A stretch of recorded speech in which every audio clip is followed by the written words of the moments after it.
আজকে আমরা চলে আসলাম জেসিবি দিয়ে কিভাবে কোয়ারি কাম করে। তাই আপনারা সম্পূর্ণ ভিডিও না টেনে দেখতে থাকুন।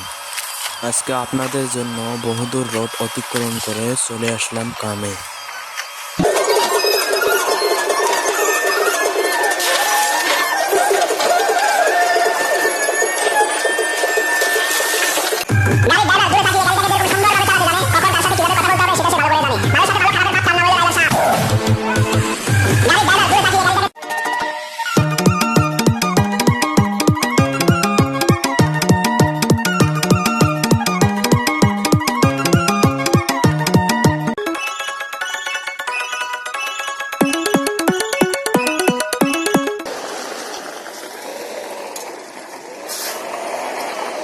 ওকে বন্ধুরা, ধন্যবাদ সম্পূর্ণ ভিডিওটা দেখার জন্য।